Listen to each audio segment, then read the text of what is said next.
तो hello friends, जैसा कि पहले वीडियो में हमने जाना था ब्लड और उनके इंक्लूडिंग मटेरियल के बारे में, तो आज सबसे पहले हम उनको रिकैप करेंगे और उसके बाद वीडियो में हम आगे बढ़ेंगे। Blood, a tissue with RBC, WBC, platelets and other substance suspended in fluid called plasma, यानी कि एक ऐसा टिश्यू जिसमें आरबीसी, डब्ल्यूबीसी, प्लेटलेट्स सब मिला हुआ होता है, एक फ्लूइड फॉर्म में ट्रांसपोर्ट होते रहता है हमारे बॉडी सिस्टम में, जो एक प्लाज्मा कहलाता है, उसी को ब्लड कहा जाता है।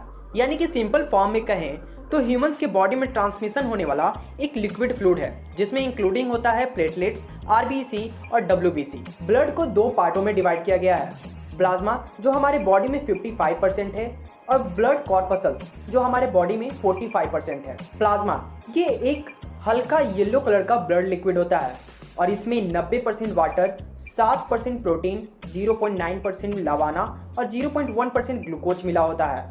और ये हमारी बॉडी को बॉडी टेम्परेचर मेंटेन करने में हेल्प करता है और हमारे घाव को जल्दी हीलिंग करने में हेल्प करता है। दूसरा है हमारा आरबीसी, यानी कि रेड ब्लड सेल, इसको एथ्रोसाइट्स भी कहा जाता है। It is a blood cell, यानी कि ये एक ब्लड सेल है और इसमें हीमोग्लोबिन मिला होता है, जिस कारण ये लाल रंग का होता है और इसका मेन काम है ऑक्सीजन और कार्बन डाइऑक्साइड को ट्रांसपोर्ट करना, यानी कि एक सेल से दूसरे सेल्स यानी लंग्स से सेल्स की ओर तक। लाइफ इज 120 डेज, यानी कि इसका जीवन काल सिर्फ 120 दिनों का होता है और ये हमारे बॉडी में बोन मैरो में प्रोड्यूस होता है। और एक और पार्ट है जिसका नाम है स्प्लीन, वहाँ भी ये आरबीसी प्रोड्यूस होता है। अगर जो आरबीसी हमारे बॉडी से कम हो जाए, रिड्यूस हो जाए, तो उसमें हमें एनीमिया की बीमारी हो सकती है। और एक और बात ये है कि स्प्लीन को, यानी जो हमारे बॉडी के लंग्स का पार्ट होता है, उसे ब्लड बैंक भी कहा जाता है, क्योंकि वहाँ सबसे ज़्यादा प्रचुर मात्रा में आरबीसी का निर्माण होता है। अब हम तीसरे नंबर की ओर बढ़ते हैं, जिसमें आता है डब्ल्यूबीसी, यानी कि व्हाइट ब्लड सेल। इसको ल्यूकोसाइट्स भी कहा जाता है और इसका जो साइज होता है वो अनडिफाइंड होता है, यानी कि कितना भी छोटा भी हो सकता है और बड़ा भी हो सकता है, मतलब इसका साइज डिफाइंड नहीं है। इसमें हीमोग्लोबिन नहीं पाया जाता है, जिसके कारण ये कलरलेस होता है और इसका हमारे बॉडी में मेन वर्क किया है कि हमारी इम्यूनिटी सिस्टम को स्ट्रॉन्ग करता है और जो बाहरी वायरस होते हैं उससे प्रोटेक्ट करता है, यानी जो हमारे डेंजरस वायरस होते हैं उनसे ये प्रोटेक्ट करता है। और डब्ल्यूबीसी का जीवन काल 24 से 30 घंटे का ही होता है। अगर हमारे बॉडी में डब्ल्यूबीसी घट जाए, कम हो जाए, तो उससे हमें ल्यूकोपेनिया की बीमारी हो सकती है और वहीं इसका उल्टा, यानी कि डब्ल्यूबीसी बढ़ जाए तो लीकेमिया की बीमारी हमें हो सकती है। अब है ब्लड का आखिरी मटेरियल, यानी कि प्लेटलेट्स। इसको थ्रोम्बोसाइट्स भी कहा जाता है और ये ना हमारे बॉडी में इसका मेन वर्क है ब्लड को क्लॉटिंग करने का। और ज़्यादातर प्लेटलेट्स, यानी कि प्लेटलेट्स सिर्फ और सिर्फ मैमल्स में पाए जाते हैं, यानी जितने स्तनधारी जीव हैं सिर्फ उनमें पाई जाती है।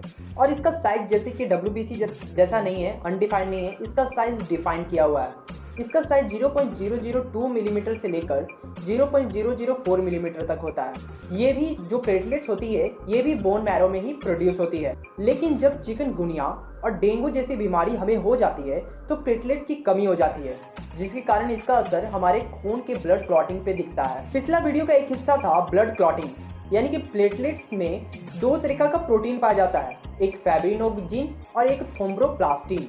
तो ये प्रोटीन क्या करती है ना, हमारे जहाँ पे बॉडी के कटे छटे भाग होते हैं वहाँ पे ये प्रोटीन दोनों मिलकर जाते हैं और एक जालीनुमा स्ट्रक्चर बना देते हैं, जिस कारण जो आरबीसी के सेल्स होते हैं, ब्लड सेल्स होते हैं, वो उस जाली में फंस जाते हैं और बाहर नहीं निकल पाते हैं, जिस कारण वहाँ पे ब्लड क्लॉटिंग होता है। हीमोफीलिया एक ऐसी बीमारी है जिसमें ब्लड क्लॉटिंग नहीं होता है, यानी कि अगर जो आपका कहीं कट छट गया है और खून बह रहा है तो वो बहता ही रहेगा, क्लॉटिंग नहीं हो पाएगा। तो ये था समरी ऑफ लास्ट वीडियो।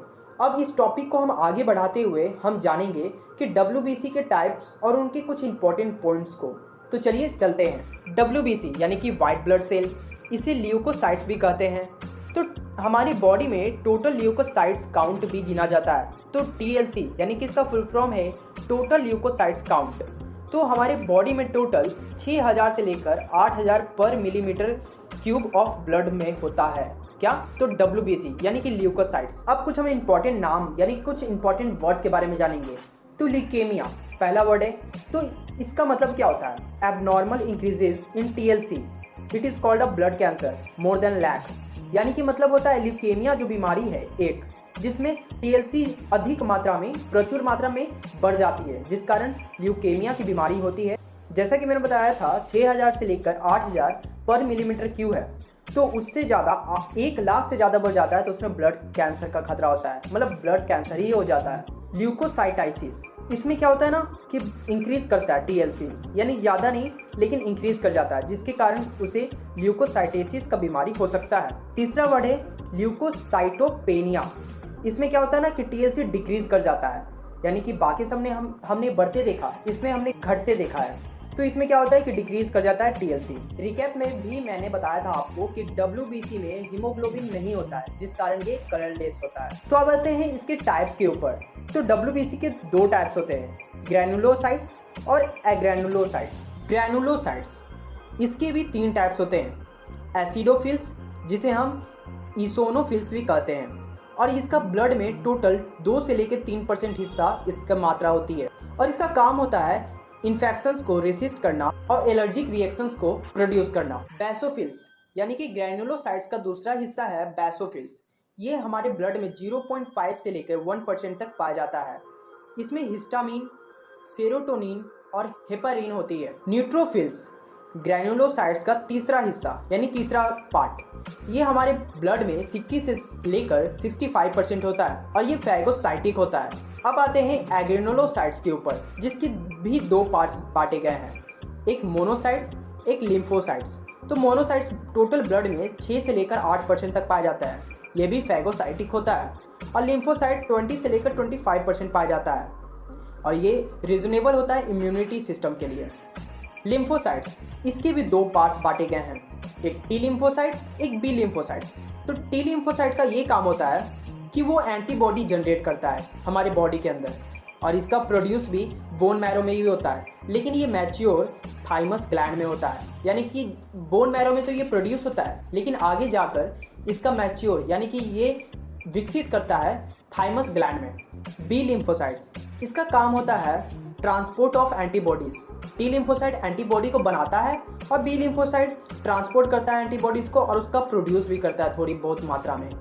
तो और इसका जो प्रोडक्शन होता है, प्रोड्यूस होता है, ये भी बोन मैरो में ही होता है, लेकिन इसका मैच्योरिटी यानी ये मैच्योर भी बोन मैरो में ही होता है। तो ये थे WBC के कुछ पार्ट्स और उनके वर्क के बारे में। तो अब हम जानेंगे RBC, जिसको इराइथ्रोसाइट्स भी कहा जाता है। तो ये मोस्ट एबंडेंट होता है और इसका काउंट यानी कि इसकी भी गिनती की जा सकती है। तो ये 5 से लेकर 5.5 मिलियन पर मिलीमीटर क्यूब ऑफ ब्लड में पाई जाती है। इसका फॉर्मेशन रेड बोन मैरो में होता है। ये डिवॉइड ऑफ न्यूक्लियस होता है, यानी कि इसमें न्यूक्लियस नहीं पाया जाता है।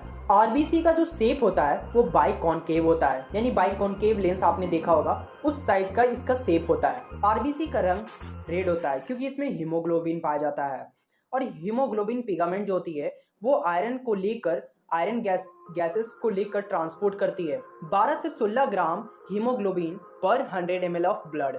RBC का जीवन काल 120 दिन होता है, और इसका डिस्ट्रॉय यानी कि ये प्रोड्यूस तो बोन मैरो में होता है लेकिन ये खत्म जाके होता है स्प्लीन या ग्रेवयार्ड में।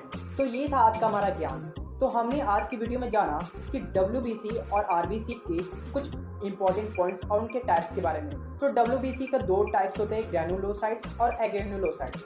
ग्रैनुलोसाइट्स को भी 3 पार्ट्स में डिवाइड किया गया है, एसिडोफिल्स, बेसोफिल्स, न्यूट्रोफिल्स, और एग्रेनुलोसाइट्स को भी 2 पार्ट में डिवाइड किया गया है, मोनोसाइट्स और लिम्फोसाइट्स। तो हम लिम्फोसाइट्स की बात करें तो उसको भी 2 पार्ट्स में डिवाइड किया गया है, टी लिम्फोसाइट्स और बी लिम्फोसाइट्स। वहीं हम बात RBC की करें तो उसको कोई पार्ट्स में डिवाइड नहीं किया गया है, लेकिन हमने आपको वीडियो में उसके इंपॉर्टेंट पॉइंट्स के बारे में बताया है। आप इस लिस्ट को देख लीजिए, इसमें सभी पार्ट्स के जितने WBC RBC के डिवाइडेड पार्ट्स हैं उनकी टोटल लाइफ्स के बारे में लिखा हुआ है, और उनके वर्क फंक्शन यानी कि वो क्या कर सकते हैं हमारी बॉडी में उनके बारे में लिखा हुआ है। आप चाहें तो इसे पढ़ सकते हैं पूरी तरीक़ा से, क्योंकि मैं बताने बैठूंगा तो ये वीडियो बहुत लंबी हो जाएगी। तो ऐसे ही फैक्ट्स जानने के लिए, इसी तरह का की नॉलेज लेने के लिए सब्सक्राइब करें हमारे चैनल नीट हार्ट को।